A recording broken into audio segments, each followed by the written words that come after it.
Hello, നമ്മൾ ഇന്ന് ഒരു അടിപൊളി ബ്രേക്ക്ഫാസ്റ്റ് സാൻഡ്വിച്ചാണ് ഉണ്ടാക്കാൻ പോകുന്നത്. ഇത് വളരെ ഹെൽത്തി ആയിട്ടുള്ളതാണ്. നമുക്ക് വെയിറ്റ് ലോസിനും ഒക്കെ നല്ലൊരു ഓപ്ഷനാണ്. സോ ആദ്യം പാൻ എടുത്ത് അടുപ്പിൽ വെച്ചിട്ട്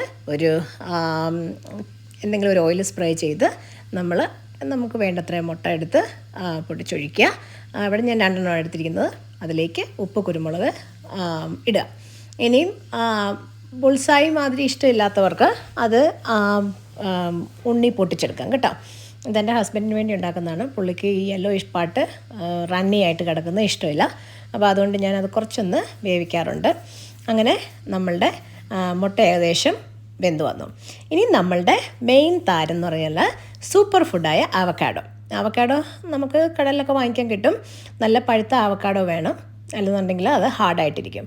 അപ്പം 2 പീസ് ബ്രെഡ് ഞാനിവിടെ ടോസ്റ്റ് ചെയ്ത് വെച്ചിട്ടുണ്ട്. അതിലേക്ക് ഈ അവക്കാഡോ ഇങ്ങനെ ചിരണ്ടി എടുക്കാം കേട്ടോ. നമ്മൾ മുറിച്ചൊന്നും എടുക്കാം. പെട്ടെന്ന് ഒരു സ്പൂണിട്ട് ഇതിനകത്ത് ഇങ്ങനെ ഇത് ചിരണ്ടി എടുത്ത് കഴിഞ്ഞാൽ അത് നല്ല മാഷ്ഡായിട്ട് വരും കേട്ടോ. അങ്ങനെ നമ്മൾ അവക്കാഡോ ഒരു ഹാഫ് അവക്കാഡോ മതിയായിരിക്കും ഒരു സാൻഡ്വിച്ചിന്. അത് ആ ബ്രെഡിലേക്ക് നമ്മളൊന്ന് സ്പ്രെഡ് ചെയ്ത് കൊടുക്കുക. ഇനി അതിലേക്ക് ഒരു ശകല എരിക്ക് വേണ്ടിയിട്ട് ഇച്ചിരി പെപ്പർ ഫ്ലേക്സ് ഇടുക. ഈ അവക്കാഡോയ്ക്ക് അങ്ങനെ വലിയ ടേസ്റ്റ് ഒന്നും പറയാനില്ല, ബട്ടർ ഫ്രൂട്ട് മാതിരിയാണ്. ഇനി അതിലേക്ക് ഒരിത്തിരി ഉപ്പും കൂടെ ഇട്ടതിന് ശേഷം നമ്മുടെ മുട്ടയും എഗ്ഗും വെച്ച് ക്ലോസ് ചെയ്യാം. അപ്പോൾ നമ്മുടെ അവക്കാഡോ എഗ് സാൻഡ്വിച്ച് റെഡി ആയിട്ടുണ്ട്. ഇത് നമുക്കൊന്ന് ടേസ്റ്റ് ചെയ്ത് നോക്കാം.